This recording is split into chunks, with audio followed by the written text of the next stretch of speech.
Hi, my name is Phil Chambers. I'm going to share with you some of my experiences on managing health and safety by concentrating on a few different topics. Some of the talks will be quite long, some of them will be short. I hope you'll find them interesting no matter on their length. The first one we start with is CoSHH, that's Control of Substances Hazardous to Health. Then we go on to machinery, which sounds a bit boring, but I hope you find it's quite interesting. And then we'll go on to some shorter topics. Look forward to being with you. Right, this is the first session, which is on Control of Substances Hazardous to Health, commonly called CoSHH.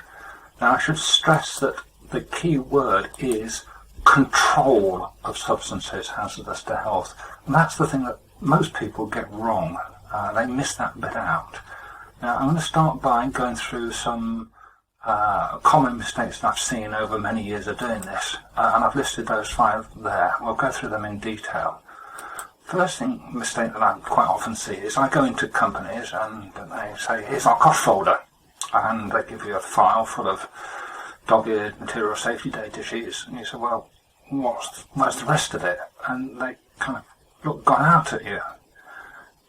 Control of substances hazardous to health. CoSHH is far more than just collecting data sheets. You need to do other things. Not a vast amount of work extra, but you need to do more than just collecting the data sheets. The next thing is, I've only seen this once actually. It's not really a common mistake, but I went to one place which had done lovely CoSHH assessments, but all they did was they concentrated just on first aid. Now that's shutting the stable door after the horse has bolted. What you want to be doing is controlling it before it gets to that point. You don't want to think about first aid as the only control measure, not at all. The next one is a common sin. It really is. And that is not controlling alternative substances. If you've got something which is really nasty, the thing you should be doing, the action you should be taking, is to find an alternative. Find an alternative that works. You don't just say, well, we'll just live with it, and we'll give people some gloves or a mask or something like that. No, you've got to do more than that. You've got to look for alternatives. And I'll give you a colour coding tool later on in this talk, which will hopefully help you to do that kind of thing.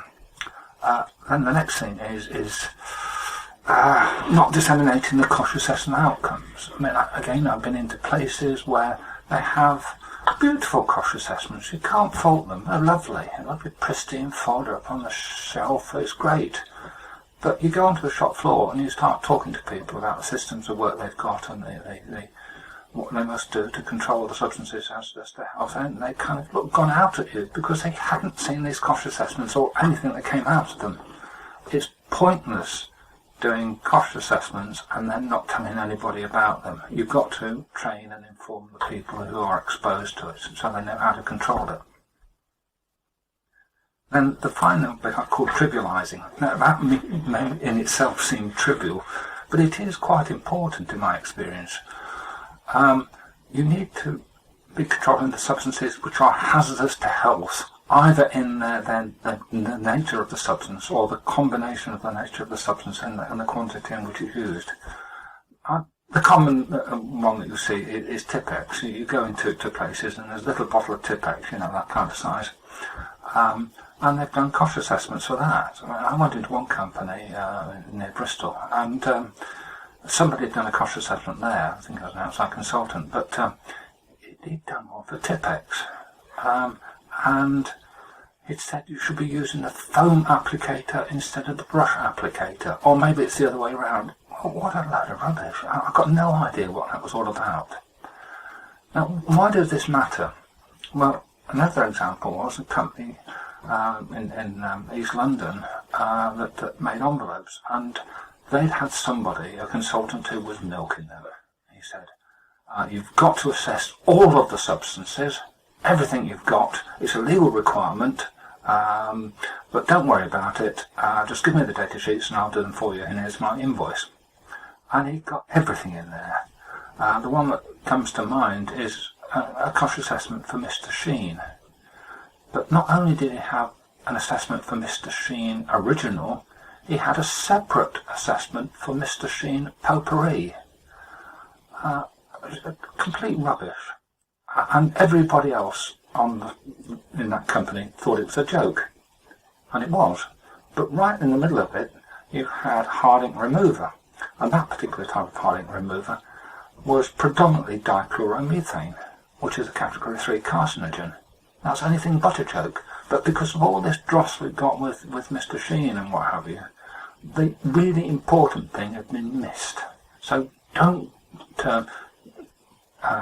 spend any time going onto the trivial stuff. List it if you really want to, but don't clog up your CoSHH assessments. These are the list of the clauses within the regulations. I'm not going to just read through them because we will be covering them in some detail in a bit, the requirements. The next bit are the schedules. Some of them I've ghosted, the ones on fumigations. I don't really come across that in anything that I do, and probably you don't, but should you do that, then those are the considerations you've got. Right, these are the indicators of what may be hazardous to health. There are other symbols you'll get for flammables and oxidizing agents and stuff like that, but these are the things where it's hazardous to the person themselves. Toxic, corrosive, harmful and long term. Harmful, since they changed these symbols a few years ago, harmful covers a whole lot of things. It seems to be a very emotive word, harmful. A mild irritant is harmful, but that's what we're stuck with. These are the 4 entry routes into the body: inhalation, ingestion, skin and eyes. I know there are other ways you can get stuff into your body, but that's beyond the scope of this talk. We're not going to go through that at all. But we're looking basically at things that go through those routes. And the types of harm you can have is toxic. You normally think of toxic as being stuff which is toxic through the digestive tract. No, it's not. There's other things as well. So you can have stuff which is toxic by inhalation, and you can have stuff which is toxic through skin contact. It actually goes through the skin. Not a lot of that in the substances that I deal with in general, but there are an awful lot of irritants which are now classified as harmful by that symbol before. Sensitizing. If we look at skin sensitization, then if you're exposed to some chemical for a period, then some people develop which is a skin sensitizer, and some people develop an allergic reaction.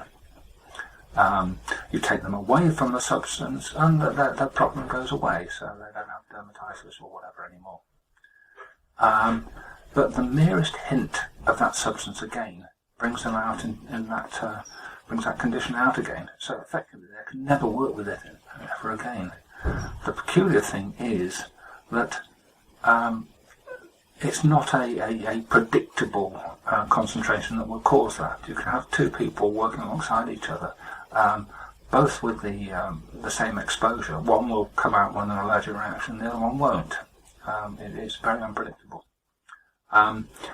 Respiratory sensitization, substances such as isocyanates that you get in some paints, etc.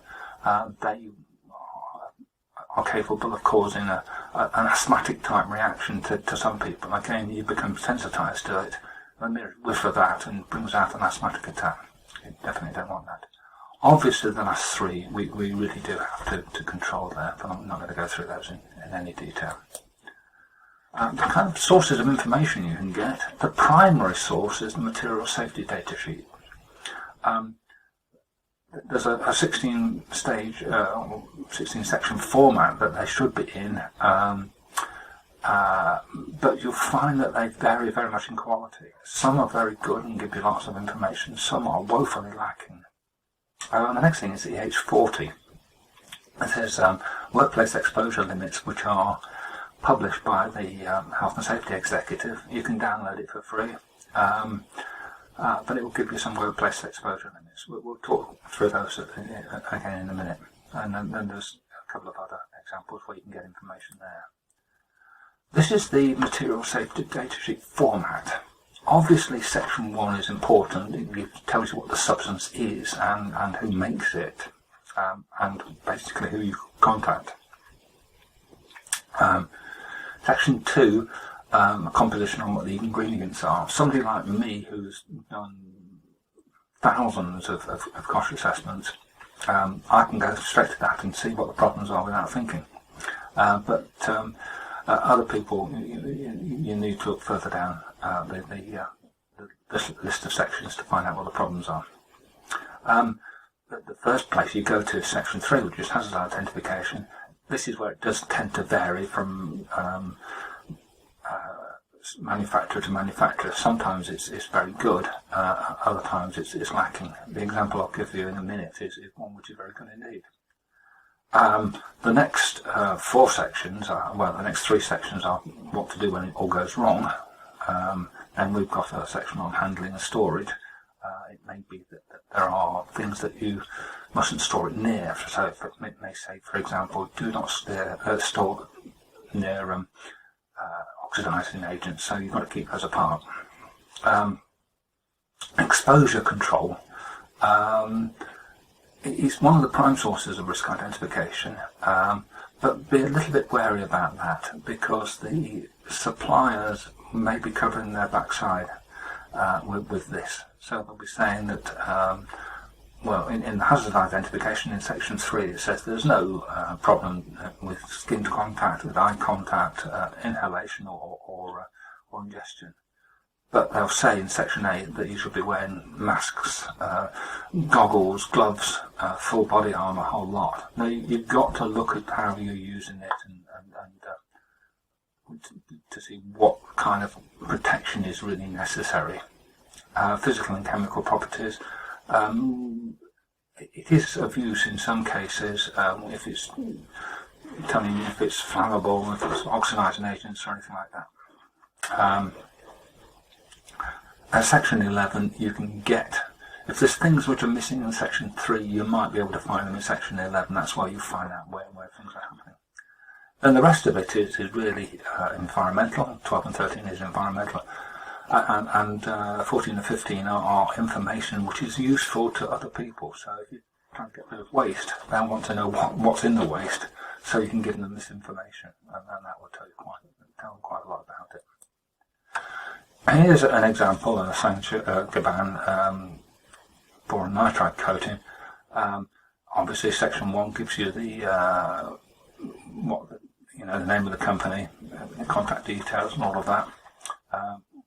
Section 2, very good thing on hazards there, and it says under the potential health effects with the eye, it may cause eye irritation, may cause skin irritation. I personally wouldn't worry too much about those, because eye irritation is not causing permanent damage to the eyes. It's a bit like soap will cause eye irritation. So you'd be maybe looking at discretionary control measures there later on. We'll talk about that later on. Composition, and we've got all those down there.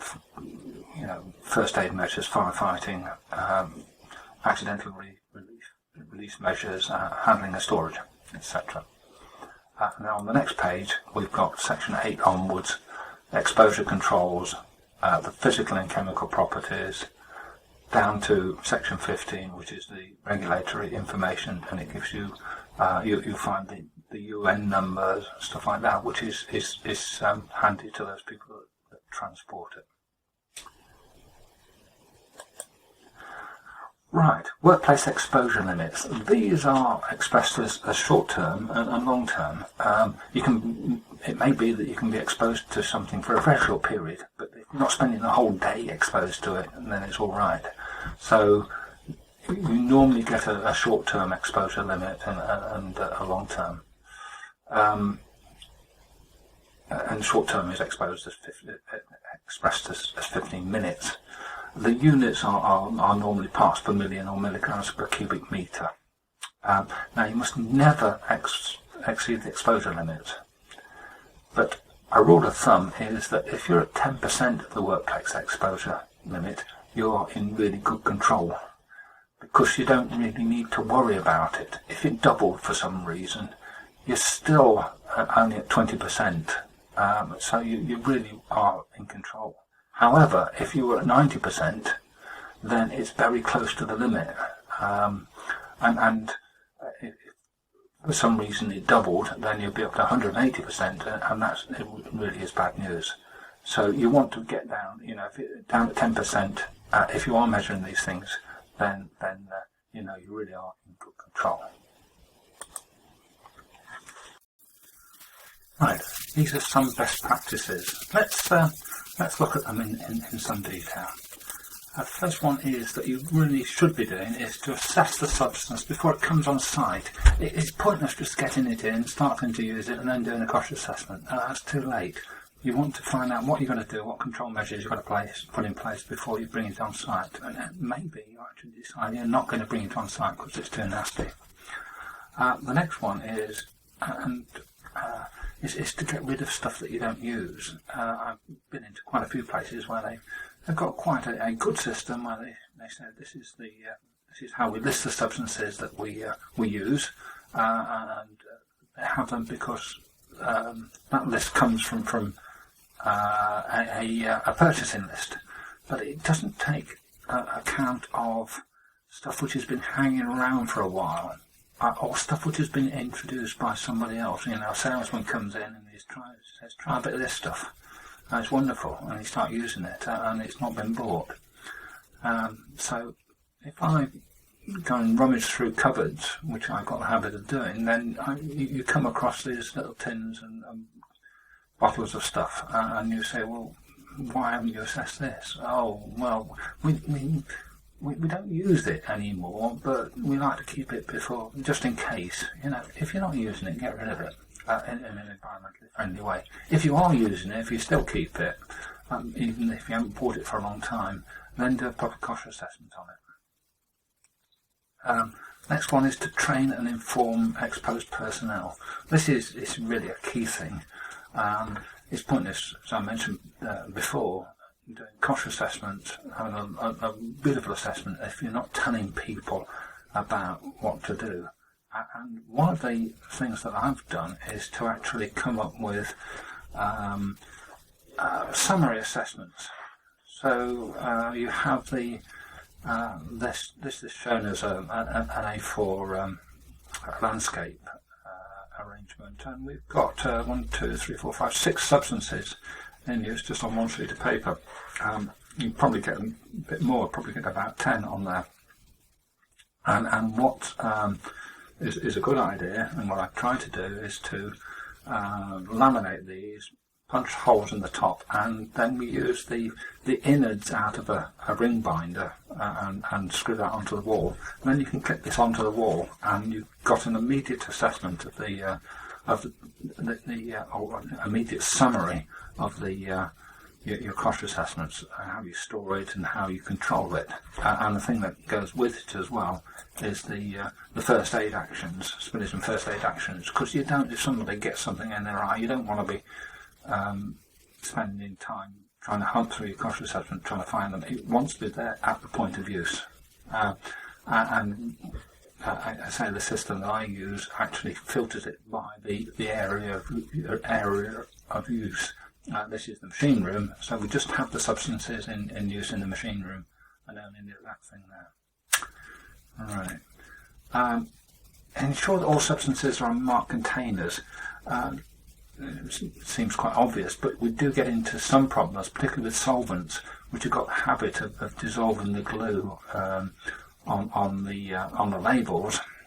Get a spillage down the side of the container, the glue goes away. The other problem we've got is that if you write on it with a marker pen, again the solvent dissolves that marker pen, and you end up with bottles of stuff which you've got no idea what's in them. Obviously not a situation you want to get into. And this is what one company has done. I think it's a really super idea.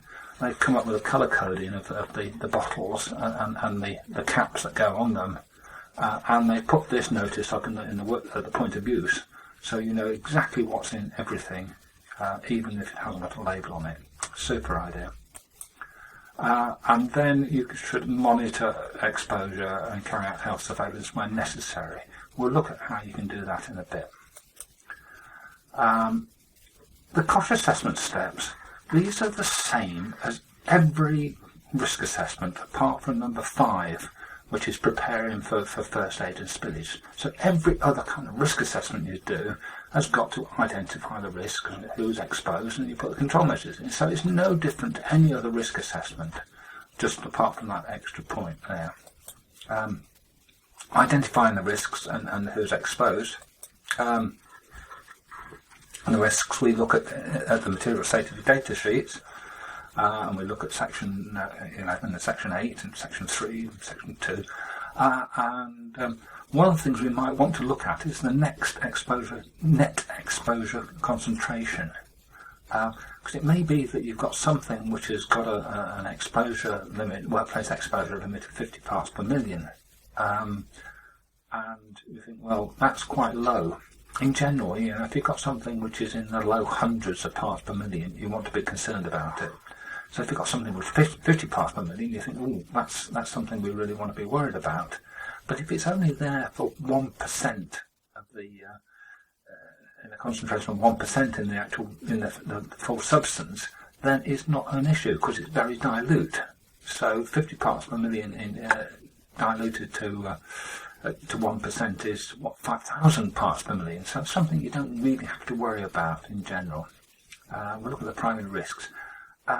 Identifying the exposure. Obviously, the people who are exposed during normal operations and how do they use the substance. But don't forget about the other operations, maintenance. If we take something like UV cured inks, then you might have a very good control for your normal people, but those inks don't dry in air like other inks normally do. So you still got this substance which might be a problem when you start to do maintenance operations. And then what's going to happen if there's a spillage? Is there dust, are there fumes or anything like that? You've got to think about that. This is an example. There is no right way to do a CoSHH assessment, but this is the format that I use that comes out. We classify the substance here, and I'll talk about this colour coding in a minute. But these are the hazards that we've got. I also put in some exposure limits there. Obviously, we've got a problem here. Because dichloromethane, 300 parts per million, I said that's going to start to be a concern because of that. It's 60 to 100%, so it could be, you could have neat dichloromethane in this stuff. And it's category 3 carcinogen, so we've got some problems there. Who's exposed to it? Those things down there. How do we control it? With control measures, and I'll go through some of those in a minute. And then on the back page, this is an A4 sheet. On the back page, I cover what to do when it all goes wrong, so the spillage and first aid. As I say, there's not a right format. This is just one format. We assign the controls. Right. These are the kind of controls we've got. Elimination through to personal protective equipment. If we start with elimination, by far the best way is to actually stop using the substance or the process altogether. That's great. Unfortunately, most of the time we don't have that luxury. We've got to use some kind of process like that, so we can't stop using it. So by far the next best thing to do is to use substitution. We try and find a less hazardous alternative. And I'll give you some tools in a minute of how you could go about doing that. As I said before, it's something that people don't tend to do a lot, and they really should do. Engineering, it may be that we've got something like automation, which is increasingly used. So you're taking people away from the direct exposure that they used to have. But then there's other controls such as local exhaust ventilation, or dilution ventilation. Again, I'll talk about that in more detail in a minute. We can limit the number of people who are exposed to it, and we've got better control over it, so those are trained to use that substance. Probably only suitable for those processes where you just can't get round this nasty substance by any other means. And then finally, we've got personal protective equipment, gloves, masks, eye protection, etc. And what we should be doing is we should be starting at the top. Elimination is the most preferred route, down to personal protective equipment, which is the least preferred route. Nothing new in that. Personal protective equipment is not the best control measure in any situation. We then implement the control measures. Obviously, we need to inform the people of the control measures, and let's go back up again. We may need training. We may need to provide additional controls, such as local exhaust ventilation. And if we do have local exhaust ventilation, then we've got to have something that ensures that those control measures work. So LEV testing is a requirement. Is actually spelt out in the CoSHH regulations. It should be done every 14 months, at least every 14 months, or it might have a filter change program.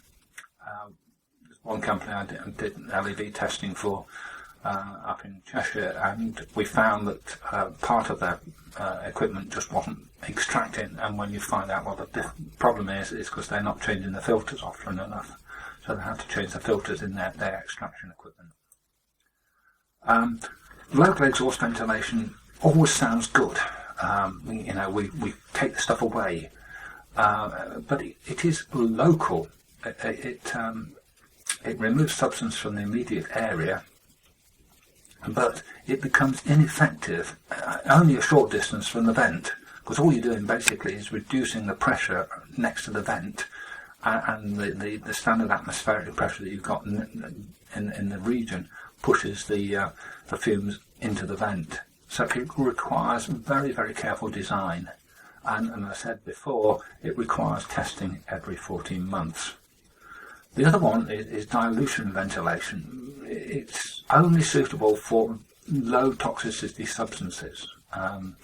So, if you've got a carcinogen, you can't waft it around all over the place, but it may be that you've got something which is where fumes may make you feel lightheaded. Well, if you dilute them, then that's one way round it.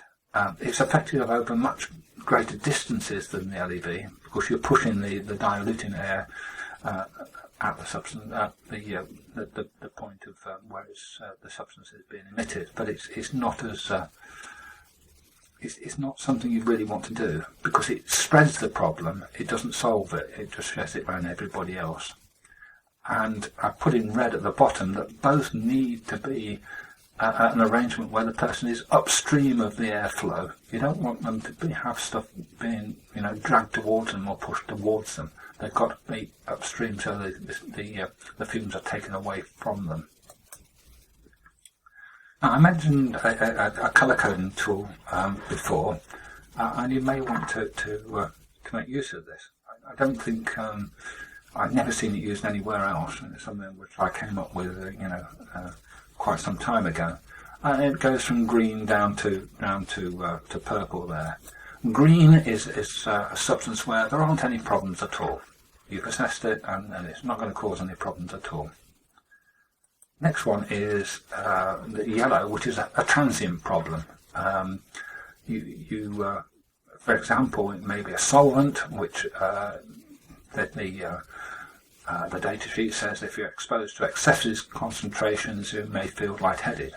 Well, you take the person away, put them into fresh air, get them outside, and they recover immediately. No lasting effects at all. So that's a yellow. Next one is something where you've got more serious problems. So, for example, if you get this in your eye, it may cause eye damage. So caustic substances, I'd regard those as being red. And then finally, we've got a permanent problem, carcinogens, sensitizers and things like that, purple. So that's the colour coding of substances. And what we want to be doing is to have some kind of management system where we're trying to move the stuff up toward the green end of the spectrum. So we want to get rid of the purple ones, obviously. So we want to get rid of carcinogens if at all possible. That's what we should be working towards. Have we got a purple substance? Yes. Could we substitute it with something which is, say, red? Yes, we could. Let's go for it then. And we try and move things up that way. Ideally, you'd like everything to be green, but realistically, if we can start to get rid of the purples and the reds, that's doing really well. So have that route there of something that you can work towards. Preparing for first aid and spillage, that's obvious. You may need special first aid measures. So, for example, if you were using hydrofluoric acid, then that's nasty stuff. You've got to have the antidote, which is calcium gluconate gel, around. You've got to have it available at the point of use. Because if you don't, it's not, hydrofluoric acid is not like hydrochloric acid or any other acids. It will actually dissolve you from the outside, from the inside out. So you've actually got to have the antidote at the point of use. Otherwise, in extreme cases, spillage onto skin is capable of killing you. And also, you've got to have a method of actually making sure the first aid kit is kept up to date, because I've mentioned that calcium gluconate gel, that has got a lifetime on it. Spillage, obviously, we've got to have the appropriate kits around. It may be that you need personal protective equipment such as masks and the like if you're sweeping up dust. And then we monitor. Let's talk a bit more about that. It may be that you need to actually measure the concentration of the substance. Then there's also health surveillance, and then there's auditing. If we're measuring the substance, then it's done where it's absolutely necessary. It usually requires specialist help. And the two methods are that what I'd call direct indicators, stuff like Draeger tubes. They give you a coarse indication, but they give you an immediate indication. But you may use some other sampling method with subsequent lab analysis. So if we look at this one, this is a Draeger tube. This is one. It's for specific chemicals. So this one is obviously it's for chloroethylene. And what you do is it's a glass tube. It looks about a bit like the old biros, but you break off the top and the bottom and you put it into a pump, either a hand pump, a calibrated hand pump that you get from Draeger or the other manufacturers of these type of things, or an electric pump, and you pump a known volume through here. So, for example, it will actually tell you that you should be pumping either 5 strokes of the pump or 1 stroke of the pump. And what will happen is that this will change colour. And where the colour change is, that will tell you the concentration. It's great because it gives you an immediate indication. However, it can be quite difficult to read on some of them. So, for example, this says it's a yellowish white indicating layer. Well, if you start off with a white powder in there, and that white powder turns yellowish white, it's very difficult to actually say where it is. So what I tend to do is to use these sparingly and use them for indicating where we need to do something else, but it gives you an immediate answer. But something else you might like to do is this kind of arrangement here, and that is they're sampling badges. You take them out of the packaging, break the seal, and you either use them as static points of measurement, or you actually give them to somebody and get them to clip them onto their clothes, and you leave them exposed for a certain amount of time, and then you take them off, you clip it closed, you record the exposure duration, how long it's been on there for, and then you send it off to a lab, and they will give you an answer, quite an accurate answer, of the concentration in that area. Downside to it is that you don't get an immediate answer. So if you're somebody like me who's doing stuff for companies at the other end of the country, it's a bit annoying when you get the results back, which tend to suggest that really you've got to go and do something else. You need further details, because some of these are giving quite interesting answers. Health surveillance, it's something which is defined in your CoSHH assessment if you want to do. But it may be a requirement from EH40, the workplace exposure limits published by the Health and Safety Executive. For example, methyl ethyl ketone, or to give it its modern name, 2-butanone, requires lab analysis of urine. So you take a post-shift urine test of your operators, people exposed to it, and you send it off, and it gives you an answer there. Some may be done in-house by competent people. For example, a skin disorder check. You just check the hands. You check what's going on in the fingers there, etc.